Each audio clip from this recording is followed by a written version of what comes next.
मगर यहाँ पर बहुत ही ज़्यादा कम एरिया है, बिल्कुल ऐसी बिल्कुल पेंसिल वाली हिल है ना। तो वो अंदर की तरफ जा रही है, क्यों जा रही है? तो उनकी बॉडी तो इस चीज़ के लिए यूज टू हो चुकी है, हाई प्रेशर के लिए उनकी बॉडी वैसी बनी है। जब उनको बाहर निकाला जाता है तो वो फट जाती हैं। तो इंजन लगे होते हैं, 2 व्हील लगे होते हैं, पहले बहुत तेजी से भागता है, फिर अचानक से ऊपर हवा में हो जाता है। कहानी में ट्विस्ट है दोस्तों। एक बूंद इंक की कीमत एक बच्चे से पूछो जो दूसरे की शर्ट पर फेंक के भागा हो, या फिर हम गहरी सांस ले रहे हैं तो हमारे चारों तरफ हैं गैसेस, एयर है हमारे पास है, और नहीं होती तो अपन मर जाते।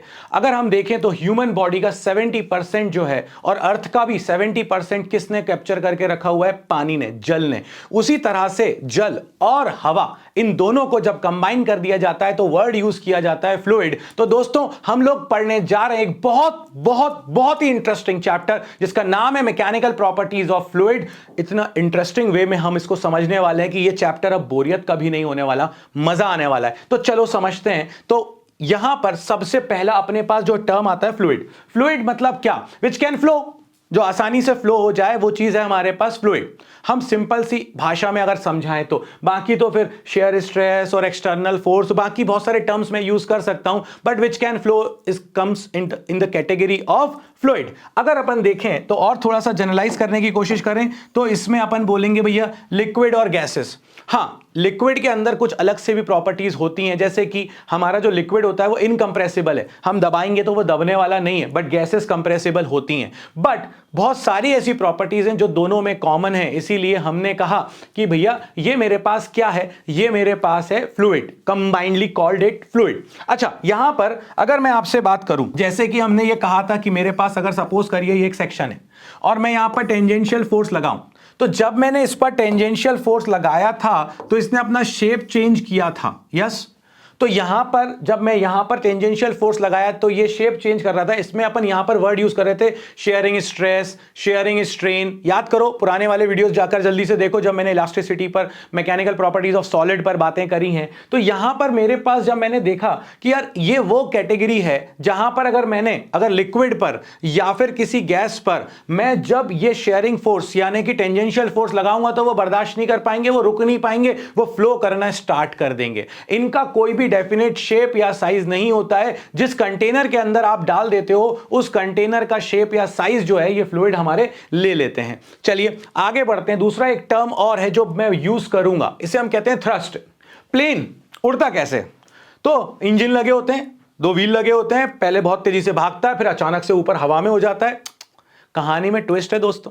बहुत हैवी इंजन्स लगे होते हैं, और वो जो हैवी इंजन्स होते हैं वो क्या करते हैं? पीछे की तरफ गैसेस को इजेक्ट करते हैं। हम लोग कहते हैं इसरो को दुनिया सलाम कर रही है। इसरो को दुनिया सलाम क्यों कर रही है? क्योंकि हम ऐसी ऐसी जगहों पर जा रहे हैं। तो भैया हर एक के लिए रॉकेट लॉन्चर चाहिए ना। कई स्टेजेस में हमारा रॉकेट लॉन्च होता है।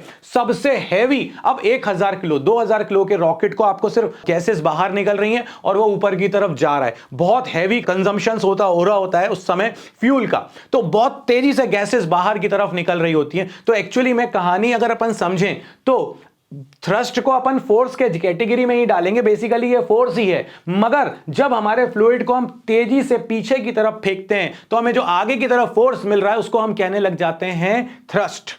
समझ में आ रहा है? So basically thrust is nothing you can consider same as force. Tension बिल्कुल मत लो यहां पर, मगर यहां पर थ्रस्ट वर्ड जो है इसका मतलब समझो। तो थ्रस्ट वर्ड क्या है? जब भी किसी फ्लूइड को अपन किसी कंटेनर के अंदर रखेंगे तो वो जो सरफेस के नॉर्मल फोर्स लगा रहा होता है उसे अपन लोग क्या कह रहे होते हैं? उसे अपन कह रहे होते हैं थ्रस्ट। तो यहां पर जैसे प्लेन है, प्लेन में बाहर की तरफ, पीछे की तरफ वो गैसेस इजेक्ट हो रही हैं, इसलिए थ्रस्ट हमें कहां की तरफ मिल रहा है? आगे की तरफ मिल रहा होता है, और यही तो हम वेरी कर रहे होते हैं। चलिए खैर, तो थ्रस्ट मतलब कंफ्यूज होने की बिल्कुल जरूरत नहीं है। इसको किस कैटेगरी में मानकर चलोगे? इसको तुम मानकर चलोगे फोर्स की कैटेगरी में, सेम एज फोर्स। चलिए अब अगर अपन देखें तो यहां पर अपने पास अब बात होगी प्रेशर की। महिला ने पहन रखी है एक हिल, है ना, सैंडल पहन रखी है जिसकी हिल बहुत ज्यादा ऐसी है, बिल्कुल। अब जब वो चलती हैं तो पैरों में तकलीफ होना शुरू हो जाती है। अगर कोई बहुत ही सॉफ्ट सरफेस के ऊपर से वो पास होंगी तो वो चल नहीं पाएंगी महोदय, तो चले जाएंगे, क्योंकि उनके पैर का जो सोल है, जो शूज है, जो सोल है उसका, वो फ्लैट है। मगर यहां पर बहुत ही ज्यादा कम एरिया है, बिल्कुल ऐसी बिल्कुल पेंसिल वाली हिल है ना। तो वो अंदर की तरफ जा रही है, क्यों जा रही है? अगर हम लोगों से कोई कहे कि मैं एक कील ऐसे लूं और आपसे कहूं कि मैं इसके ऊपर ऐसे हाथ रख रहा हूं और एक दोस्त ने मुझे मार दिया, पूरी की पूरी जो नेल है ना वो ऐसे दूसरी तरफ निकल जाएगी। मगर ऐसा बहुत बड़ा एक बेड है, मतलब बेड मतलब कि ऐसी बहुत बड़ा एक सेक्शन है, इस पूरे सेक्शन में ऐसी बहुत सारी पतली पतली पतली पतली हिल्स लगी हुई हैं, आप इसके ऊपर आराम से पैर रखकर निकल सकते हो। जब भी हम किसी कील को देखते हैं, नेल को देखते हैं, तो उसका जो एंड होता है, अगर मैं तुमसे कहूं कि ये मेरे पास एक नेल है और मेरे पास दूसरी नेल ये है, अगर मैं आपसे कहूं कि दीवार में लगाना है, मुझे वॉल में लगाना है इसको, यहां पर ये मेरे पास है, अब मैं इसको कहूं कि मुझे वॉल में लगाना है, तो मैं इनमें से कौन सी ऐसी होगी जो आसानी से वॉल के अंदर चली जाएगी? आप कहोगे कि ये वाली आराम से चली जाएगी। आपने फोर्स तो दोनों में सेम लगाया, फिर ऐसा क्या हुआ, क्या बदला यहां पर? तो यहां पर बदल गया एरिया। ये बहुत छोटा पतला सा पिद्दू सा एरिया है, मगर यहां पर एरिया बहुत ज्यादा था, एरिया ज्यादा था, फोर्स आपने उतना ही लगाया, मगर फिर अंदर क्यों नहीं जा रही है? उसका रीजन है, यहां पर एक नई टर्मिनोलॉजी अपन लेकर आए हैं जिसे अपन कहते हैं दोस्तों प्रेशर। अब ये प्रेशर होता क्या है? तो basically pressure is defined as thrust per unit area या फिर force per unit area. So pressure is basically thrust per unit area. अब यहां पर अगर अपन देखें तो ये अपने पास जो प्रेशर निकल कर आ गया, ये आ गया अपने पास फोर्स अपॉन एरिया। अब अगर एरिया ज्यादा होगा तो प्रेशर कम, एरिया कम तो प्रेशर ज्यादा। इसीलिए तो अपन लोग इन चीजों का बहुत जगहों पर यूज करते हैं। नेल का टिप बहुत ही फाइन था, क्यों था? ताकि वहां पर एरिया बहुत कम हो जाए, सेम फोर्स के लिए प्रेशर ज्यादा हो जाएगा, वो अंदर चला जाएगा। सिंपल सा लॉजिक है। अगर मैं यहां पर इसकी यूनिट पर बात करूं तो इसकी ऐसा यूनिट हो जाएगी मेरे पास दोस्तों न्यूटन पर मीटर स्क्वायर। इसी को अपन लोग बोलने लग जाते हैं पास्कल। पास्कल छोटा होता है इसलिए किलो पास्कल और उन सब में अपन लोग बातें कर रहे होते हैं। खैर, इसका डायमेंशनल फॉर्मूले पर अगर मैं बात करूं तो फोर्स होता है mL_t-2 और अगर मैं एरिया देखूं तो L स्क्वायर, एक L कैंसिल, यह आ जाएगा mL-1t-2। This is the dimensional formula. और एक गुड न्यूज है, और वो गुड न्यूज ये है दोस्तों कि प्रेशर मेरे पास होता है स्केलर, मतलब कि मुझे इसमें डायरेक्शन देखने की कोई आवश्यकता नहीं है। मुझे सिर्फ और सिर्फ एक ही चीज यहां पर देखनी है और वो है मैग्नीट्यूड। कोई टेंशन ही नहीं लेनी है कि कहां से लगाया था, भैया इसने भी लगा दिया, इसने भी लगा दिया, इसने भी लगा दिया। एक दोस्त ने यहां से लगाया 2 पास्कल, एक ने यहां से लगाया 3 पास्कल, मुझ पे कितना नेट 1 पास्कल नहीं 5 पास्कल, 5 पास्कल, 2 + 3। डायरेक्शन देखने की कोई जरूरत नहीं है। क्यों? क्योंकि ये स्केलर फिजिकल क्वांटिटी है। ओके, चलिए आगे बढ़ते हैं। अब यहां पर अपने पास आते हैं एक साहब जिनका नाम है पास्कल। अब पास्कल साहब ने क्या बोला? पास्कल साहब ने यह बोला कि अगर आपने किसी फ्लूइड को, याद रखना इनकंप्रेसिबल की बातें हो रही हैं, अगर आपने उसको एक कंटेनर के अंदर, इनकंप्रेसिबल मतलब जो कंप्रेस ना हो, अगर एक कंटेनर के अंदर आपने उसको पैक कर दिया है, मेरे पास यहां पर एक सेक्शन था, मैंने इसके अंदर एक फ्लूइड को, लिक्विड को पैक कर दिया है। अब पैक करा मैंने, तो उन्होंने ये कहा कि जब आप एक साइड से प्रेशर लगाओगे तो वो हर डायरेक्शन में यूनिफॉर्मली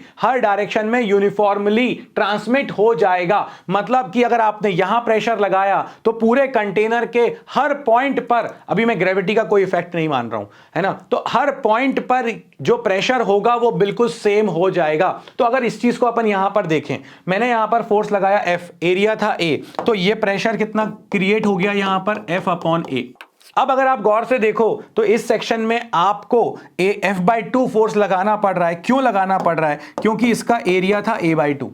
तो अगर आप प्रेशर निकाल के देखोगे तो यहां पर प्रेशर कितना आ जाएगा F/2/A/2 यानी कि F/A। अगर मैं यहां पर देखूं तो मेरे पास यहां एरिया था 2A, तो प्रेशर निकालकर देखूं तो वो आ जाएगा 2F/2A यानी कि F/A। अगर किसी ने मुझसे कहा कि यहां पर कितना, मुझे एरिया अगर इसका 3A है तो यहां पर कितना फोर्स लगाना पड़ेगा, मैंने कहा 3F लगाना पड़ेगा। क्यों? ताकि प्रेशर P हो जाए, और प्रेशर P की वैल्यू क्या हो गई 3F/3A यानी कि F/A। सो अगर मुझे इसको बैलेंस करना है तो ये जो सुंदर से हमारे पास्कल साहब थे, पास्कल साहब के इस लॉ को समझना जरूरी है। अगर यहां से आपने प्रेशर P लगाया था विच इज F/A, तो हर डायरेक्शन में अगर आपका P/A ही यानी कि F/A ही यानी कि प्रेशर ही उतना ही ट्रांसमिट होने वाला है, उसके अकॉर्डिंग आपको एरिया डिसाइड करना पड़ेगा। तो ये हमसे कौन कह रहे थे? ये हमसे कह रहे थे पास्कल साहब। अब पास्कल साहब पर बेस्ड एक मशीन है जिसका तुम्हारे स्कूल्स के एग्जाम्स में बहुत ज्यादा पूछा जाना होता है, और वो है हमारे पास हाइड्रोलिक लिफ्ट।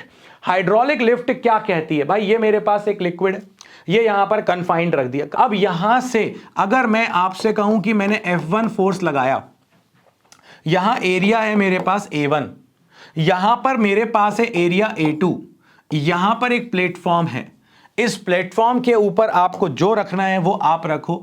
मैं बहुत सुंदर सी बढ़िया सी अपनी एक कार रख देता हूं, ठीक है। अब अगर अपन देखें तो यहां पर मैंने फोर्स लगाया F1, एरिया था A1, यहां पर फोर्स है निकालना है मुझको, और यहां पर एरिया है A2। अब मान लेते हैं कि ऊपर की तरफ जो फोर्स लग रहा है वो F2 लग रहा है, तो अकॉर्डिंग टू पास्कल जितना प्रेशर यहां पर होगा उतना ही प्रेशर यहां पर होगा, यानी कि प्रेशर की वैल्यू जितनी यहां पर थी P1, क्या यहां पर भी जो प्रेशर होगा उस प्रेशर के बराबर ही होगा, क्योंकि ये कन्फाइंड लिक्विड है, इनकंप्रेसिबल है, जितना आपने यहां से लगाया उतना ही यहां पहुंचेगा। अगर ऐसा है दोस्तों तो उस केस में आप ये लिखोगे, यहां पर जो फोर्स था वो F1 था, एरिया था A1, यहां पर फोर्स है F2, एरिया है A2। अब अगर आप देखो तो F2 की वैल्यू क्या आ जाएगी दोस्तों, A2 upon A1 into F1, और क्योंकि A2 बड़ा है, यहां का एरिया बड़ा है इससे, तो ये जो चीज आपके पास आने वाली है ना A2 अपॉन A1, ये 1 से बड़ा आएगा। मान लो कि ये आपने 10 रखा हुआ है मीटर स्क्वायर, ये 100 मीटर स्क्वायर कर दिया, बहुत बड़ा बात कर रहा हूं बट ठीक है बात कर ली।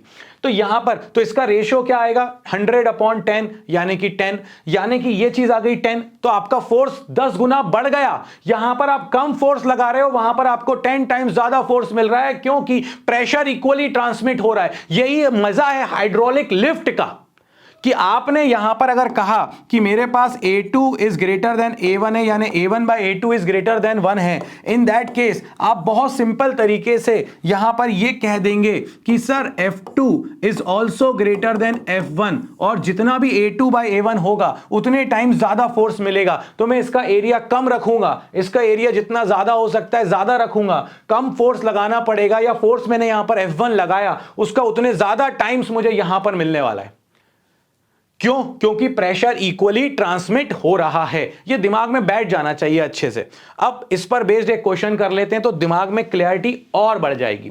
अच्छा क्या बोला, 2 pistons of hydraulic lift having diameter of 60 centimetre and 5 centimetre. ठीक है, 2 पिस्टन है, इनका डायमीटर दे दिया मुझको। पहले वाले का डायमीटर अगर मैं रेडियस की बात करूं तो बेसिकली रेडियस हो जाएगा मेरे पास डायमीटर का हाफ, यानी कि 60/2, यानी कि 30 सेंटीमीटर पहले वाले केस में।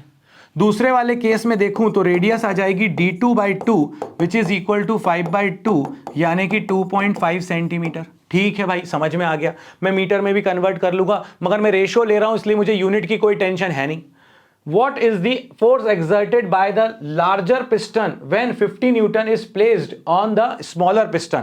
अगर छोटे वाले पिस्टन पर 50 न्यूटन का फोर्स आपने लगाया तो बड़े वाले पर कितना पहुंचेगा? हमने कहा ठीक है निकाल लेते हैं भाई, उसमें क्या है, दोनों साइड क्या प्रेशर सेम रहने वाले हैं? हमने कहा हाँ सेम रहने वाले, यानी इसको लिख देता हूं P स्मॉल, इसको लिख देता हूं P बिग। दोनों साइड प्रेशर सेम रहेगा। कौन से लॉ से? पास्कल्स लॉ से।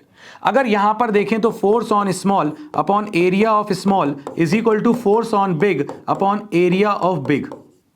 और थोड़ा सा अपन इसको कर लेते हैं दोस्तों, तो ये अपने पास आ जाएगा force on small is 50, area कितना हो जाएगा स्मॉल वाले का पाई आर स्क्वायर, आर की वैल्यू क्या है 5/2, तो ये हो जाएगा 5/2 का स्क्वायर इज इक्वल टू बड़े वाले पे फोर्स चाहिए अपॉन एरिया हो जाएगा पाई आर स्क्वायर, क्योंकि सर्कुलर दे रखा था, रेडियस दे रखी है इसलिए। तो अगर मैं यहां पर देखूं तो दूसरे वाले केस में ये मेरे पास 30 था, मैं यहां पर मीटर में क्यों कन्वर्ट नहीं कर रहा हूं? क्योंकि करूंगा तो भी जब इक्वेट होंगे तो वो कैंसिल आउट हो जाएंगे। सो अगर यहां पर अपन देखें दोस्तों तो क्या मेरा पाई से पाई कैंसिल हो गया? जी हां कैंसिल हो गया। अगर मैं यहां पर 30 को स्क्वायर को इधर लाऊं तो ये हो जाएगा मेरे पास 900 डिवाइडेड बाय 25 अपॉन 4 चला गया ऊपर into 50 is equals to FB, force on big. अगर यहां और सॉल्व करें अपन तो यहां पर क्या मिलने वाला है, 25 से ये कैंसिल हो जाएगा 2 टाइम्स कैंसिल हो गया, 2 इंटू 4 8, यानी कि 900 into 8 is equals to FB, यानी force on big piston is 7200 newton. आपने लगाया था 50 न्यूटन और मिल रहा है 7200 न्यूटन। क्योंकि एरिया में बहुत ज्यादा डिफरेंस था, छोटे वाले और बड़े वाले के एरिया में बहुत बड़ा डिफरेंस था। तो ये आपके पास आंसर आ गया, यानी ये हाइड्रोलिक लिफ्ट का एक मैजिक है, ये पास्कल्स लॉ का एक बहुत बढ़िया एक्सप्लेनेशन था, दिमाग में अच्छे से बैठा कर रखो। चलिए आगे बढ़ते हैं दोस्तों। अब आता है अपने पास प्रेशर।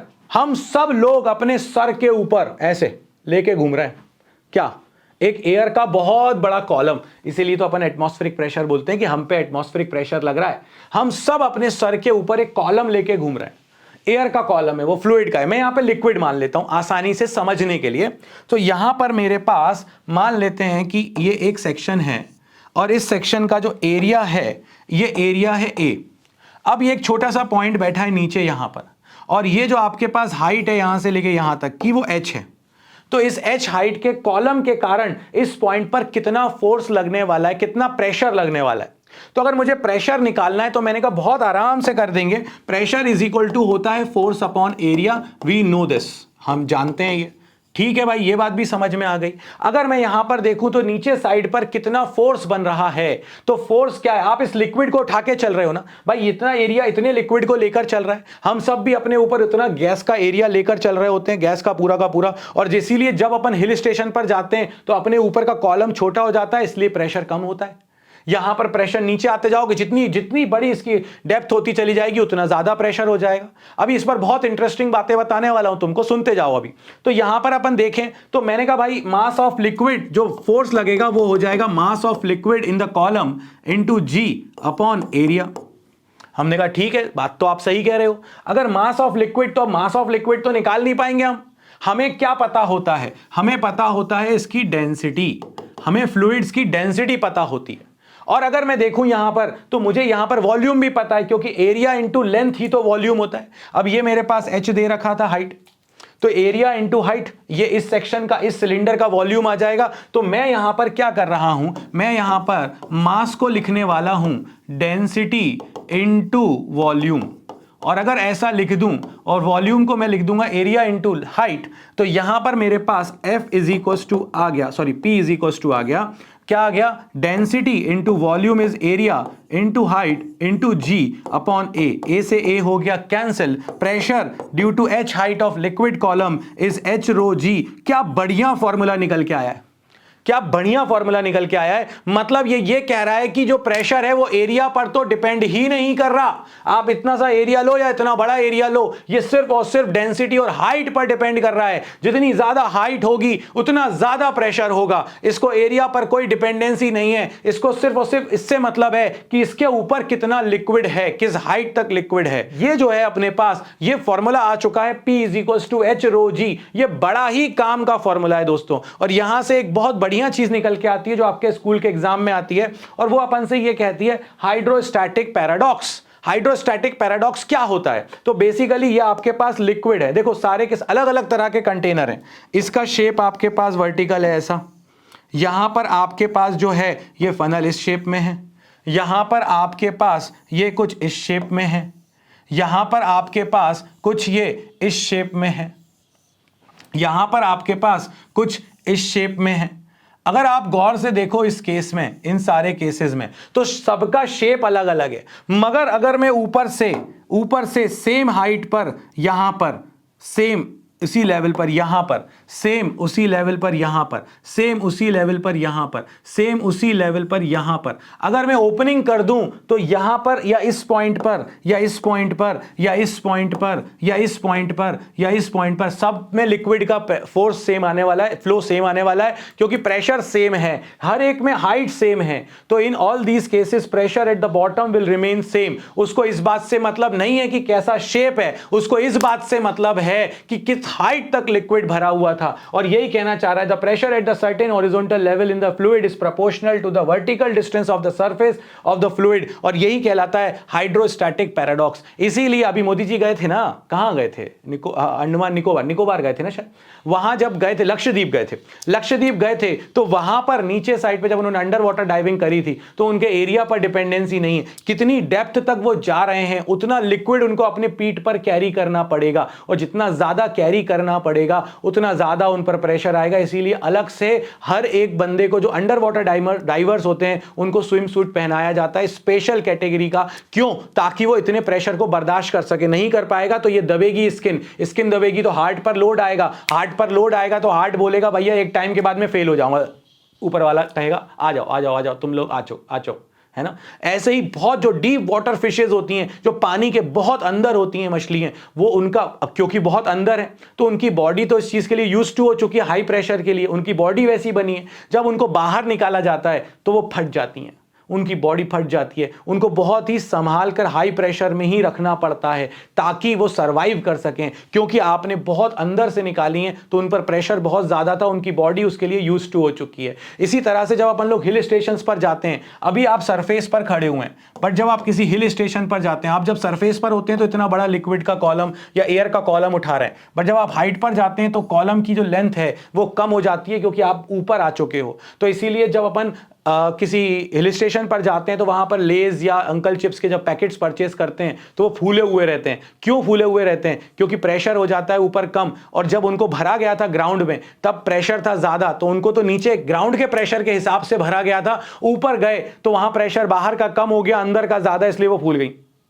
समझ गए? तो हाइट पर डिपेंडेंसी होती है अपने पास। यहां पर जब भी फ्लूइड के कारण अपन बात कर रहे होते हैं प्रेशर की, हाइट h rho g, ये दिमाग में अच्छे से बैठा कर रख लो। और ये अगर तुम्हारे दिमाग में बैठ गया है तो फ्लूइड का अब आने वाला जो अगले पार्ट्स हैं वो तुम्हारे लिए बहुत इंटरेस्टिंग होने वाले हैं। तो यहां पर तो अब मैं कहूंगा thank you so much. Like share subscribe करना बिल्कुल मत भूलना, और अगर ये इंटरेस्टिंग लगा हो तो नीचे कमेंट में जरूर बता देना कि बाबा जी मजा आ गया, और अगर कुछ इंप्रूवमेंट लगता है कि बाबा जी इसमें और अपन करें क्या, और करें क्या, तो वो भी अपनी डिमांड करो, हम जरूर उसको पूरी करेंगे। तो मिलते हैं नेक्स्ट वीडियो में, तब तक के लिए हम सब की तरफ से और स्पेशली तुम्हारे फिजिक्स बाबा की तरफ से जय।